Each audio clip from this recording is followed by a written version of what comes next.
Hello and welcome to Season 4, Episode number 3. We are back at it and brand new content this year, 2020. Back in the game, excited. And I'm here today. I'm one of your co-hosts, Michael Lavany, and I'm here today with my other co-host, Marilyn Egan. And yay, it's 2020. Yes, it is. It's funny how that happened, right? Yes, very quickly. Yeah. Suddenly. It's like there was no time in between, but Like a blink. yes, But- it's so fun. And we have another guest today who actually was very popular when we had her on last season. And because she brought some really true, authentic, honest information to us that is speaking to a lot of people's hearts.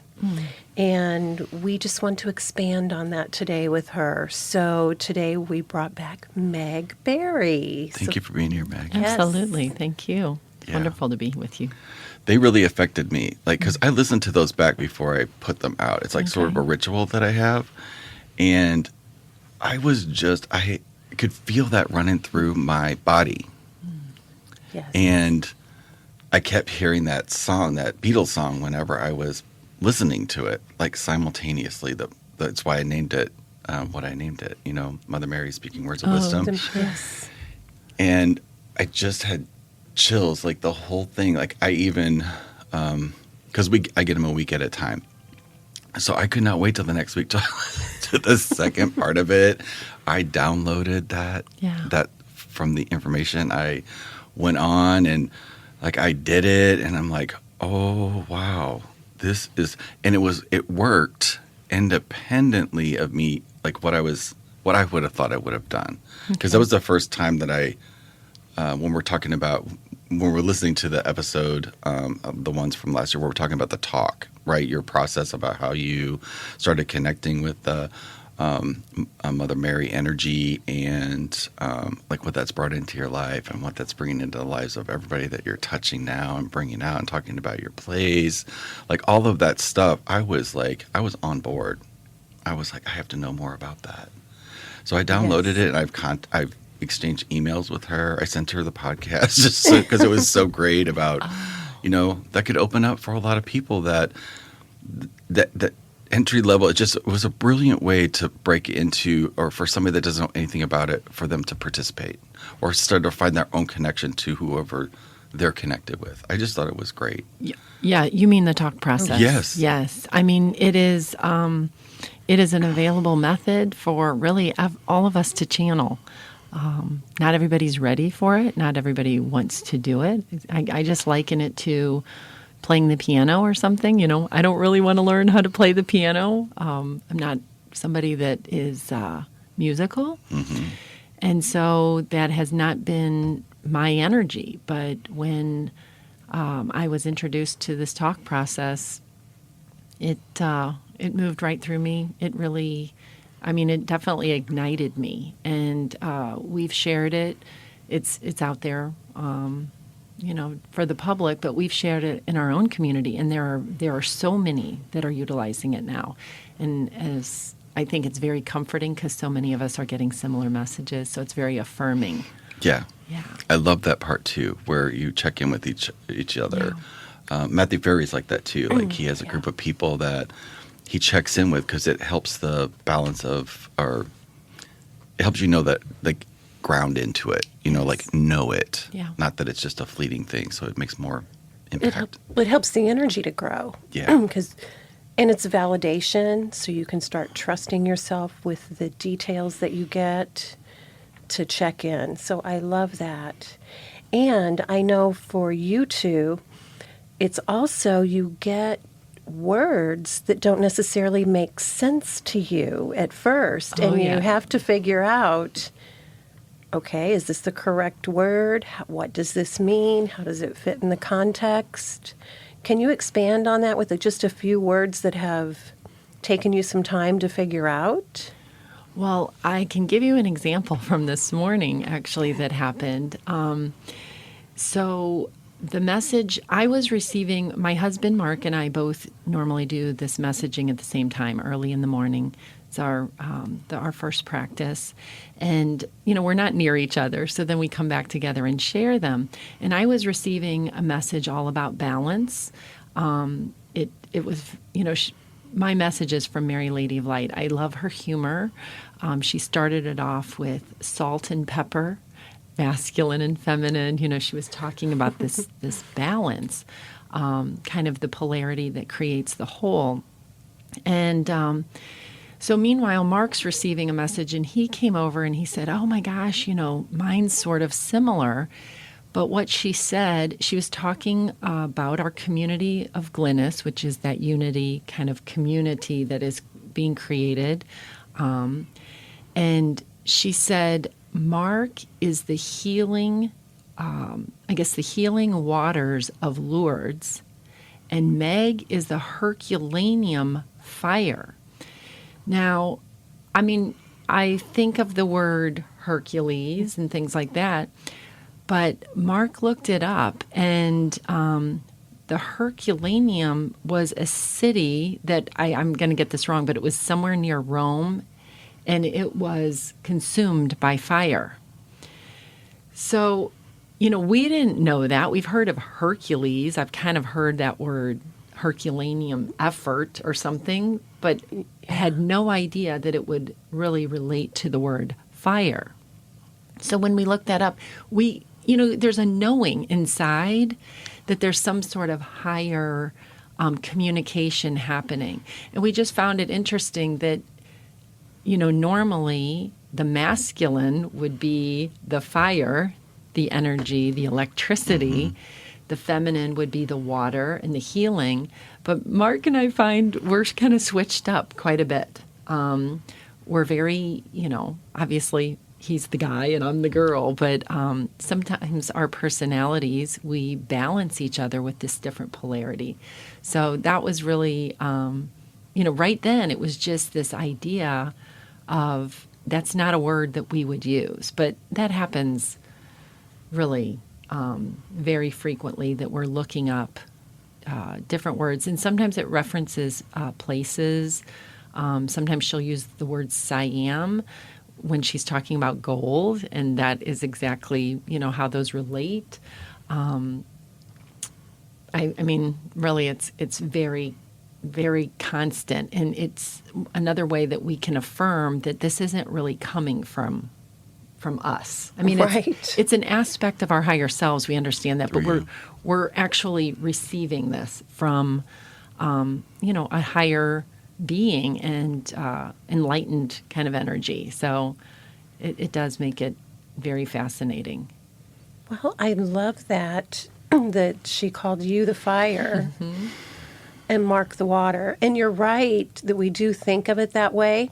However, in the energy medicine that I've studied, there's the yin and yang of water and the yin and yang of fire that fit together. Okay. And the yin of fire really describes you beautifully. It's fire of the heart. How perfect is that for you? And then for Mark, the water... because water has a lot of power. It's actually kind of a controlling energy of the fire in a balanced way. Oh, sure. In a perfectly balanced way. But in that cycle of the elements, it can work that way. So that's really beautiful that you guys can sit down and do this together. And it's like she's talking to both of you in different rooms. So. Oh, absolutely. It's nice when our messages line up because we can feel the fullness of that message. And once again, it's just reassuring that it's happening to us and through us. It's not just two people sitting in their house, making up messages. So, yeah. Exactly. So what are some of the themes that you've been getting since the beginning of the year or during that, the time that we switched into 2020? So for me, I've really gotten just bombarded with on purpose. This is about purpose now. It's about aligning with the purpose. It's about taking the little parts of our lives that, may be working fine, But I notice now that the least little bit of, what's the word I want to use? Distraction, or if it's just a little off, like it might have worked in the past. I'm talking in elements of my career, like things that I used to enjoy or maybe tolerate aren't intolerable now. Like I just have to move into the things that bring me joy and the things that I know that I'm supposed to be doing, like this podcast and every day of my life that I'm sharing about energy. Like I know that that's my purpose, and like bringing more of my life into that purpose, that's not just something that I do on the side or help somebody when I meet them in a store or at a conversation in a coffee shop somewhere.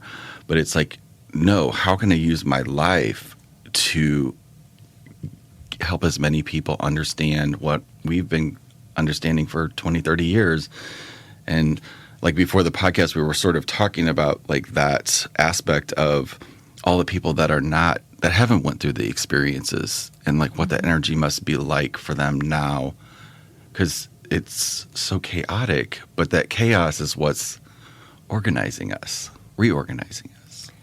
Yeah, I would say that for sure this new energy is here. Mm-hmm. I think that that's important. This elevation, this shift. There's all sorts of names for it. A lot of people are calling it kind of a 5D, new dimension, an elevation, living in higher consciousness. I strongly sense that is very much here, whereas even 6 months ago, I mean, maybe even a month ago, I don't feel like it was here. Mm-hmm. We felt December was a huge urging for preparation, to be ready, to make the commitment, to say yes, to stepping into like living this fully. I don't have the message in front of me, but probably about a week ago, she said, Mary's message was, it's okay to stop living the human life and really focus on, like, almost give yourself fully to this spiritual life. I think before we were just always concerned about, it was almost hidden. We would live our human life, what we kind of considered our normal human life. And then this spiritual aspect, the channeling even. I mean, I'm sharing the messages, but I'm hesitant sometimes, or we'll meet new people and we don't even tell them anything about it. I think that's normal. And now I feel like she's saying, just step into it fully because it's here. It's almost like that new dimension is here. And once again, I'm not as well-versed as you two at all with energy or anything. I do sense that something around January 10th kind of was the crossover. I know there was some sort of cosmological event. I think it was like an indigo eclipse or indigo moon or something. It seemed to be that like stepping into that gateway. So my understanding is the more sort of alignment with this energy, and that would be like this elevation or this purifying. She still is just talking so much about just align to, the clean eating, making sun water, having, stepping out of doubt, stepping out of fear, living with an open heart. I mean, it's very much focused on this higher level of living, and we're to bring it to all aspects. All of our practices, the way for ourselves, but also I think the earth. We're just supposed to embody this. It's time. We can't kind of mess around anymore. Wow. Yes. Or you would feel the resistance. If you don't kind of come along, I sense that we will feel resistance. So she's just inviting us into this higher state of being, which is kind of what everybody wants, Yes. It's true or authentic power. It's unity. So with that comes abundance and joy and health, well-being, all of the things that we would term heaven or Eden or paradise. And it's our choosing. It's here to create, but we have to align to it. So that's how I feel like the messages are always just encouraging that, inviting us to that, somewhat explaining that. Get rid of judgment, stop thoughts of division. As above, so below. Everything is oneness. You mentioned the word purpose.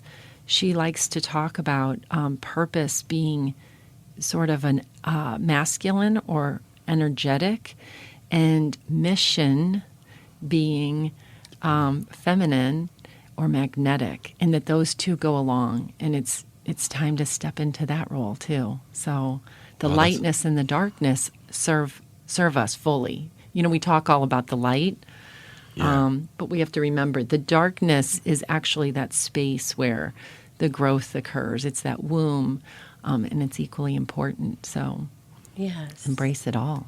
And it's actually part of recognizing moon. Like moon energy is considered darkness, and but it's also quiet, and it's going within. And we have to do both. We have to go within, but yet we want to share what grew inside of us outwardly, like we said, to help people feel the same kind of connection and safety and love in all things.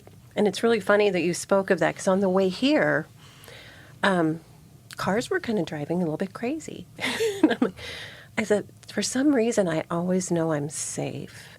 I'm like, I'm totally safe. I know they were over the line this side. The other side was over the line this way. I'm like, I'm just safe. And I said, it feels so good. I feel like 2020 is about feeling this way. Doesn't mean there's not going to be challenges or things that we have to stop and work through a little bit. But just knowing that it's not about fearing, it's about looking at it, saying, what do we do now? Where do we go from here? And knowing that we are always safe.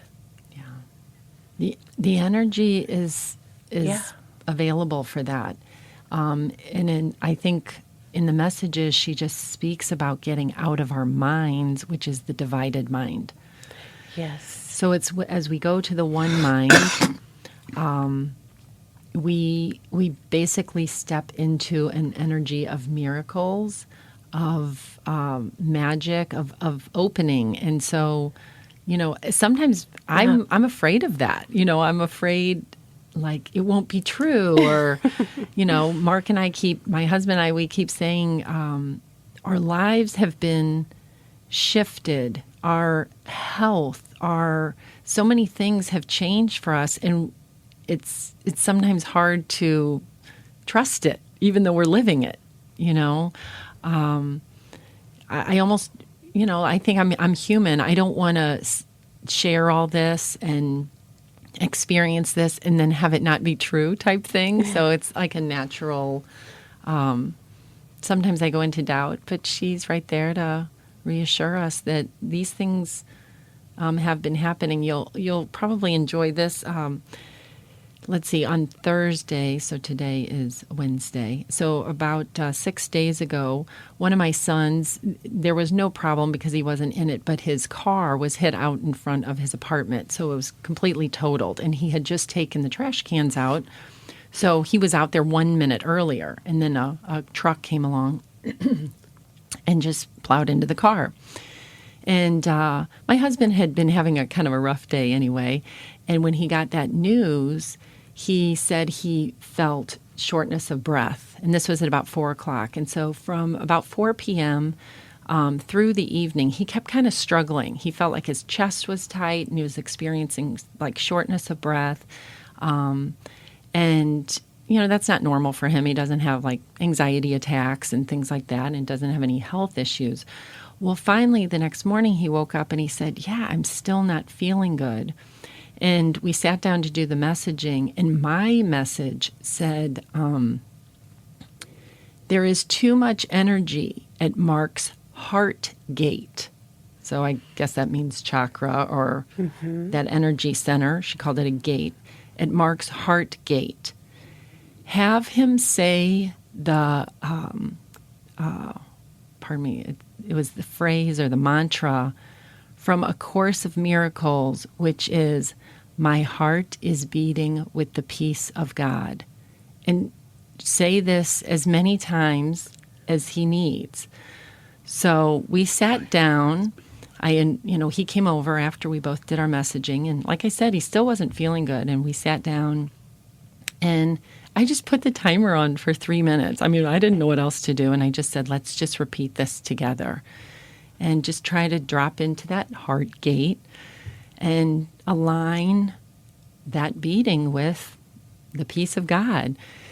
And we finished, and the timer went off. And he said, I feel sleepy. I'm gonna go back upstairs and go to bed." And this is, very early on Friday. It would have been Friday morning.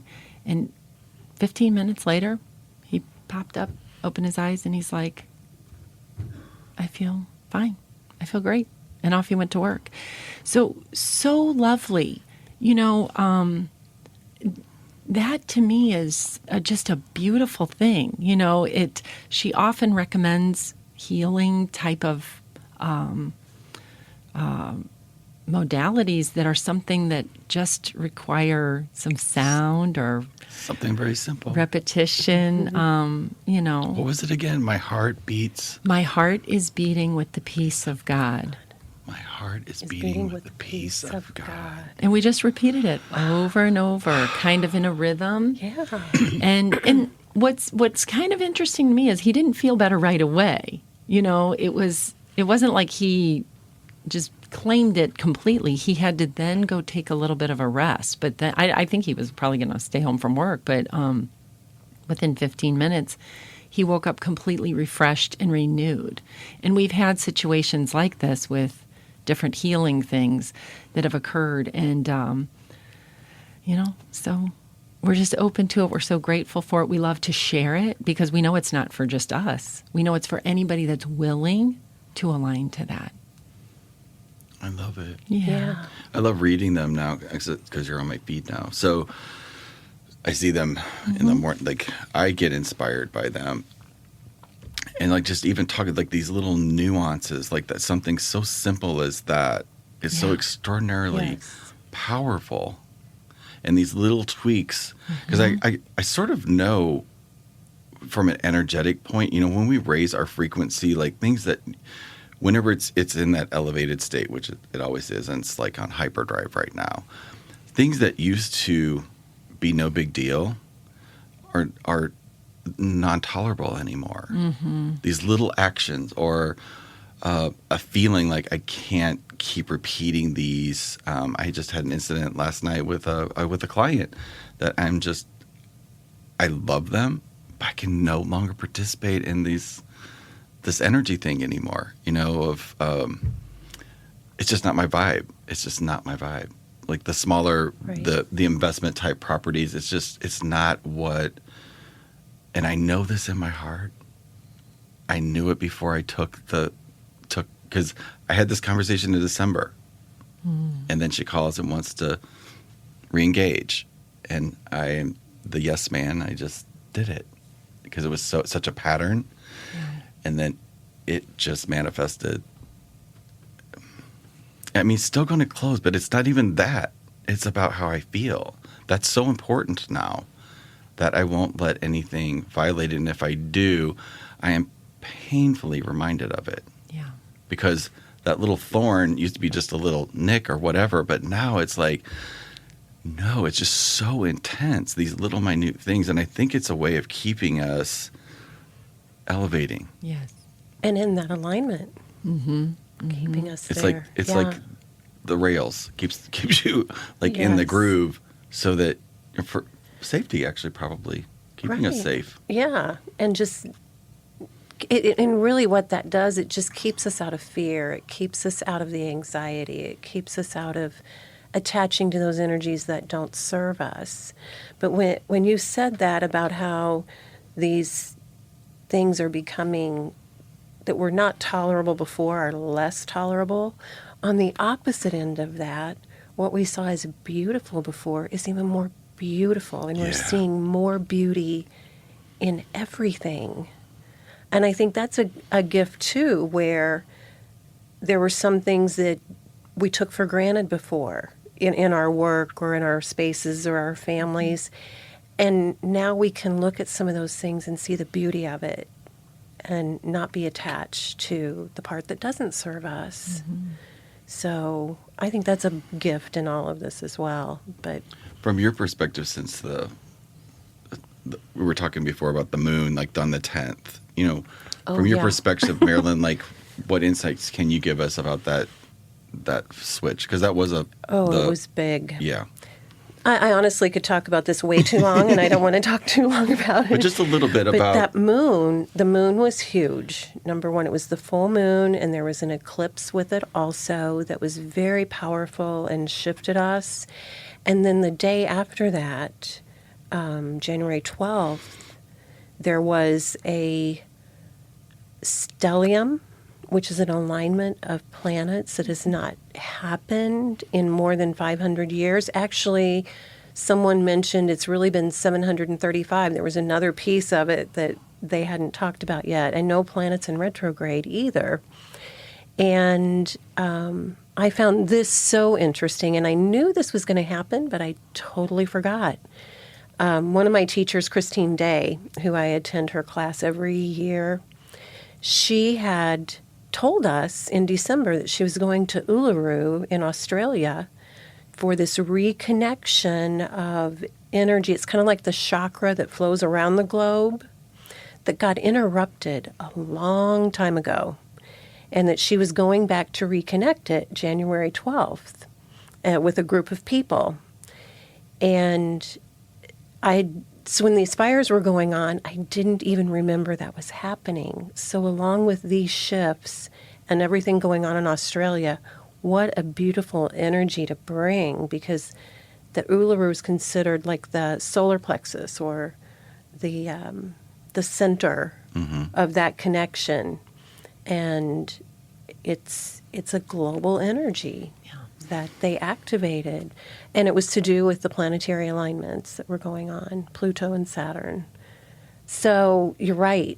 The moon started it, there was the eclipse, and then there was this energy all at the same time.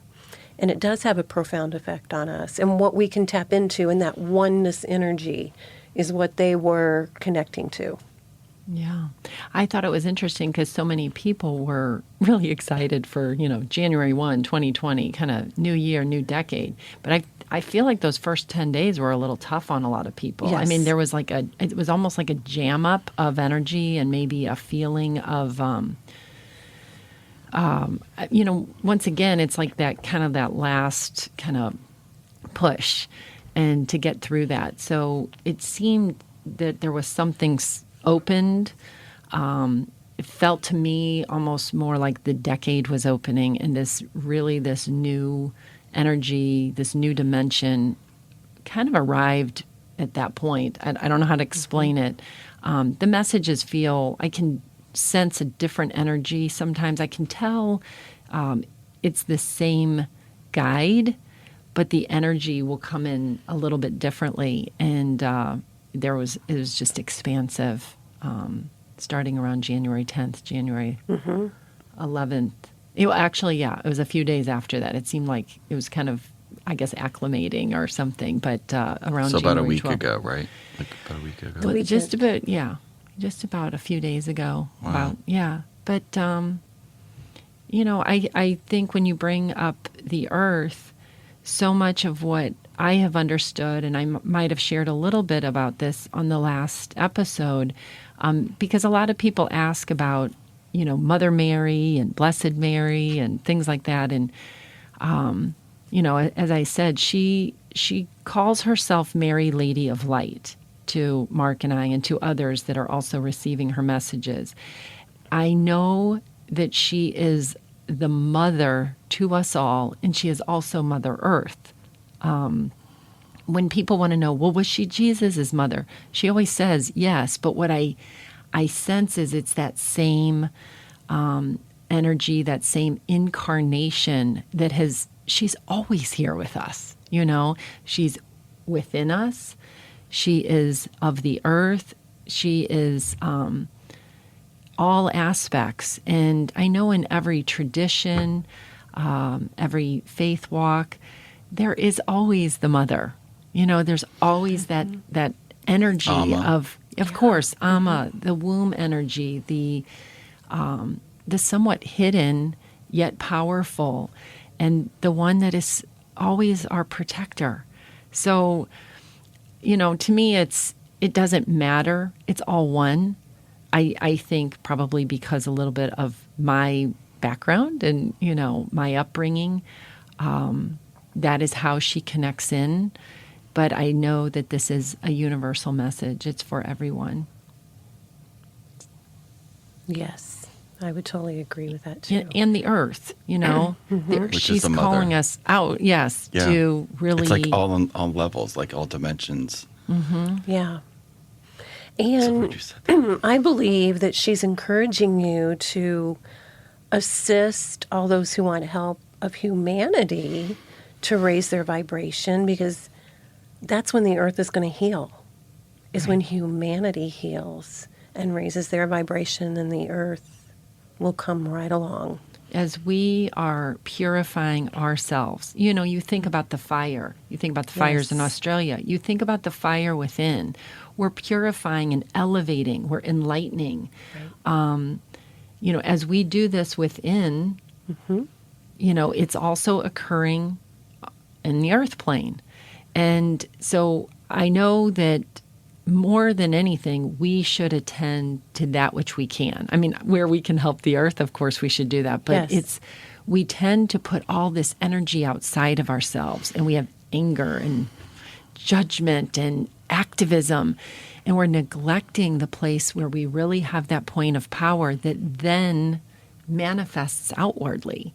Yes. So, when we attend to that inner, letting ourselves be transformed through fire, through change, through alchemy, and then accepting in the healing and, the light and things like that we can share. This is how we transform really the world.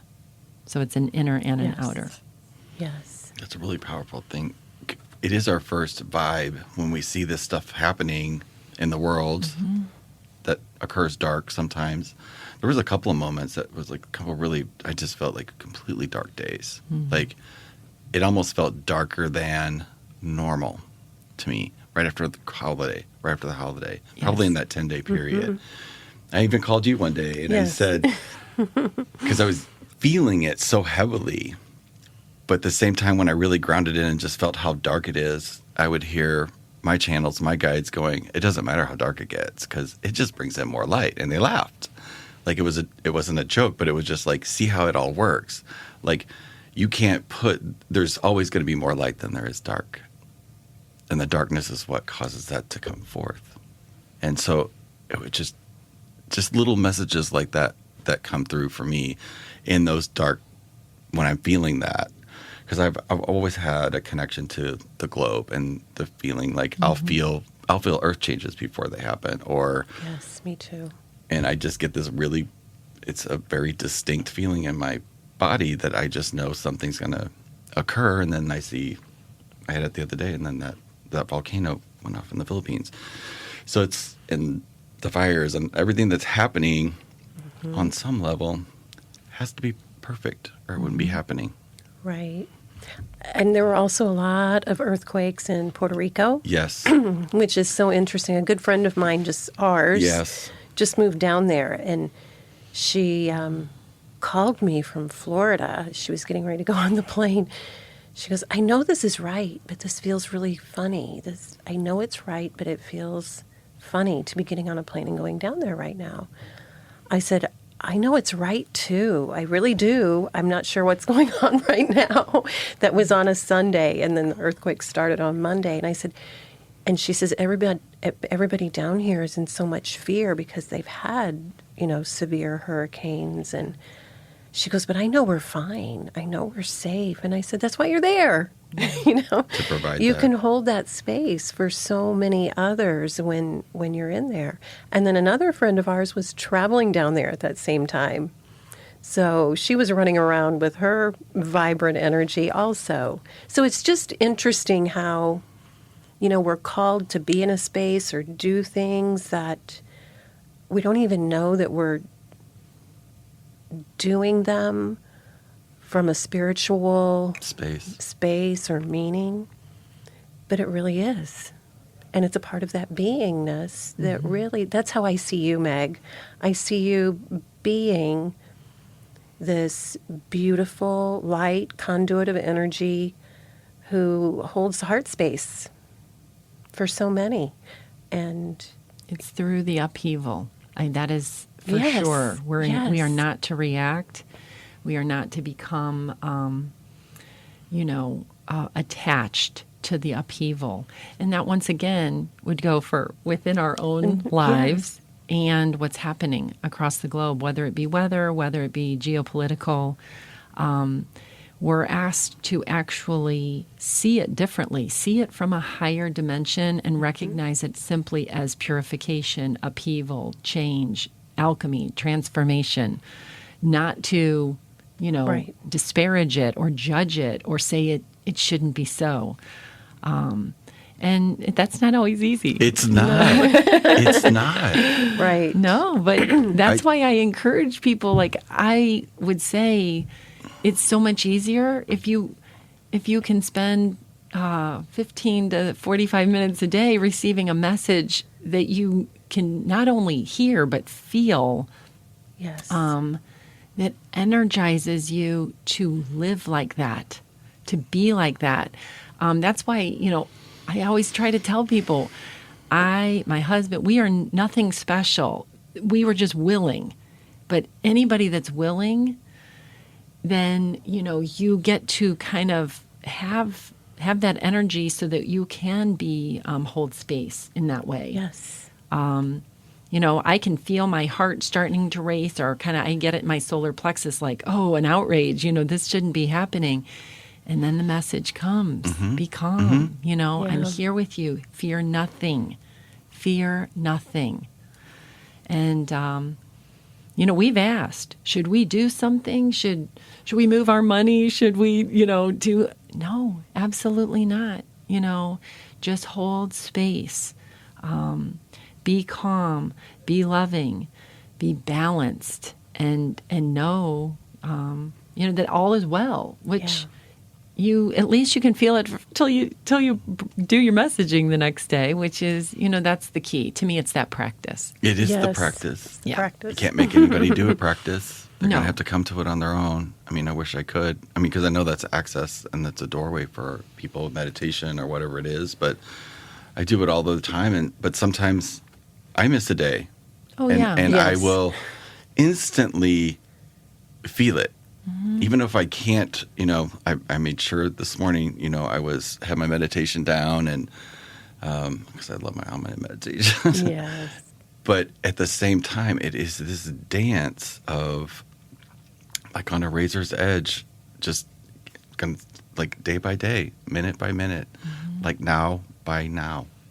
Like, is sometimes even me, you just got to be Yes. with it. And my heart goes out to people that may not know, but I just have to trust in the process that everybody's taken care of and they're in the perfect space wherever they're at. And I just I do always have believe this burning passion, though, to help as many people as possible so they just don't have to Yeah. suffer. But sometimes suffering is necessary Yeah. until it's not. Well, right. I also believe that sometimes, like living in my house, they didn't want to hear me walking around preaching, do this, that I kind of just let it be. And then all of a sudden one morning, my husband's going, yeah, I decided to follow your lead on that. And then later, like 20 years later, no. And then not long after that, when I was sitting and meditating, he decided he was going to sit and meditate. So we're both up early, but I never asked him to. I didn't advise him to. I didn't act like I knew more than he knows, because I don't. But he just took that by example. And I think people will see that. Okay, what are you doing to stay calm in all this chaos? And they'll decide. They'll decide when it's right for them. All we can do is do our best to hold our space and do our part, and then the rest will just come along. Yeah, for sure. I love it. Yay. Well, Meg, thank you so much for coming back and joining us today. Absolutely. My pleasure. My pleasure. Well, it's our pleasure to have you here. We'll just keep this little conversation just weaving through because you never know what's going to. Yeah. Yes, I know. Open it's up. Constantly developing. But what you said today is going to help millions of people because I just feel it in my heart. That Me saying. too. Yes, repeat that one more time about the heart. My heart is beating with the peace of God.